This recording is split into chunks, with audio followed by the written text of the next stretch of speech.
Let me read you a little quote here. This is from Michael Schor's book, How to Be Perfect. I don't know if I'm saying his last name right, but let me read you this quote. It's kind of interesting. He says, on your walk from the car to the office, you picked up some plastic trash and recycled it. After work, you went to the store and bought free-range organic dairy products and veggie patties instead of meat. You helped an elderly man hobble across the street, and then you called it a day. When winding down for bed, you beamed with pride at what a productive day you had, and then, upon further reflection, it occurred to you that only 8% of what you recycled will really get recycled, thanks to mishandling and corruption and misaligned incentives and poor financial return, and developing nations no longer accepting and processing American waste. The free-range hens you supported weren't truly free-range, thanks to misleading marketing and loose legal definitions of what constitutes free-range and organic. Those veggie patties you bought were shipped from across the world, so their carbon footprint was massive.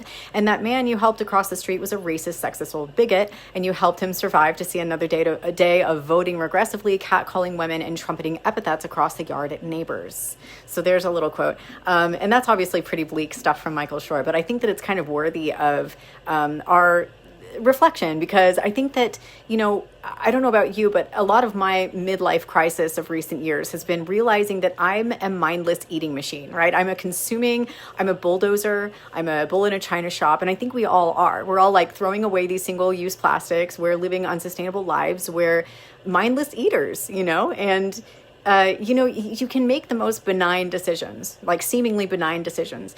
And then once you actually stop to think about it, you realize that the consequences of your actions have been truly violent. Like, think about it this way. This is fascinating. This just occurred to me because I read a book by I.J. Weinstock called Secret Sex Life, I think is what it was. Something like that.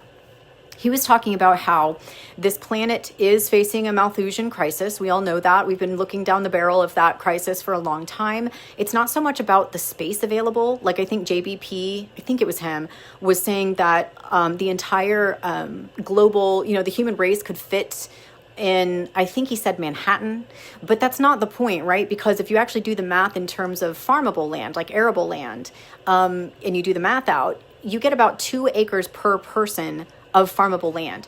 I can tell you as a farmer myself, that's not enough land. Like, it doesn't matter. We should not be gauging whether the world is overpopulated on the basis of where we can fit. It's about how much food we can produce for ourselves, right? And so this guy, I.J. Weinstock, was talking about the fact that in the midst of this Malthusian crisis, what's going to happen with population control is that we are choosing consciously or unconsciously, either birth control or death control. Like, if we are not using the birth control that's available to us, we are choosing war, we are choosing famine, and it's so fascinating how these soccer moms who have 8 kids just think that they've brought 8 cute little, cherubs into the world, when really, kind of like, in a way, they're homicidal monsters, because that means that all the fewer Yemenis and Gazans and Haitians can exist on this planet. Like, there's only so much space. So it's like we think that we're just living this cute little benign life when actually we are bulldozing the world and we are